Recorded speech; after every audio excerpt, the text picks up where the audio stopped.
La Palm Dog by Dogami, elle a été créée en 2001 par un journaliste de cinéma anglais qui s'appelle Toby Rose et qui, à force de regarder finalement les films projetés à l'occasion du Festival de Cannes, s'est dit on récompense finalement toujours les acteurs humains, mais les chiens qui sont présents dans les films, en fait, ils n'ont pas de prix, les chiens acteurs. Et il s'est dit c'est pas juste. Donc en fait, il a créé Palm Dog et vous comprenez bien, Palm Dog pour Palme d'Or, d'où le jeu de mots. Puisque 2001, il faut savoir qu'à la Palm Dog by Dogami, il y a toujours eu des chiens récompensés. Donc ça veut dire qu'il y a toujours eu des chiens présents au Festival de Cannes, que ce soit dans les sélections officielles, la quinzaine des réalisateurs ou encore dans un certain regard. Cette année, c'est une année avec beaucoup de chiens présents dans les films.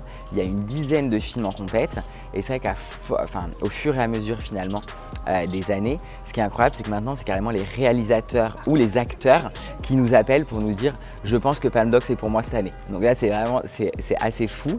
Et dans l'histoire de Palm Dog by Dogami, il y a vraiment eu des années assez incroyables, notamment Huggy de The Artist avec Jean Dujardin, puisque film où le chien avait un rôle hyper important.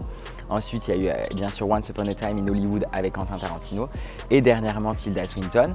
Donc chaque année, voilà, les réalisateurs ou les acteurs reviennent chercher leur prix. Donc c'est un collier Bandy Paris qui est remis du coup à l'occasion de la cérémonie.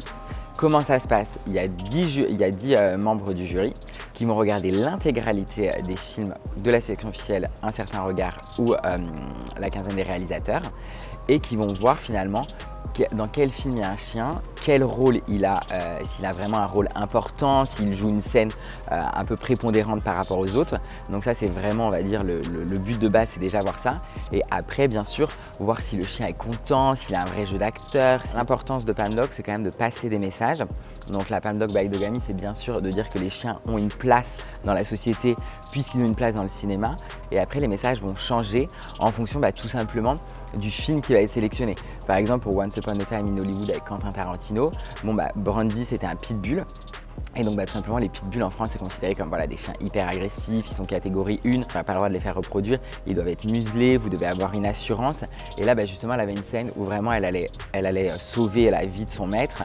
Et donc c'est vraiment pour dire, vous voyez, il y a des préjugés, mais ces préjugés, on est là pour les casser. Et alors, le bien-être animal, évidemment, c'est un message hyper important pour la Palm Dog by Dogami.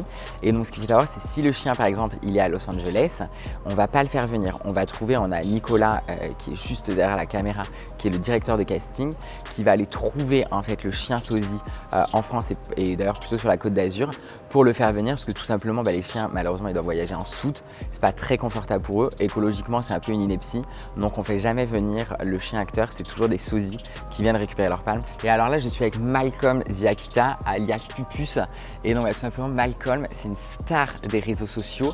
C'est le seul chien français à avoir le badge bleu, donc la certification Instagram. Il a d'ailleurs déjà gagné à Cannes le World Blogger et Influencer Award à l'hôtel Martinez. Il est égérie de la Palm Dog by Dogami puisqu'il est là depuis des années. Donc les pet influenceurs, en fait, c'est des animaux, donc principalement des chiens, qui cartonnent sur les réseaux sociaux et qui font vivre à leur communauté l'événement. Et ça, du coup, ça fait quelques années qu'ils viennent et c'est quelque chose qu'ils adorent, qu'ils ne louperaient pour rien au monde. Et Malcolm le premier. Hein, Pépite? C'est ton event, hein? Ouais, clairement.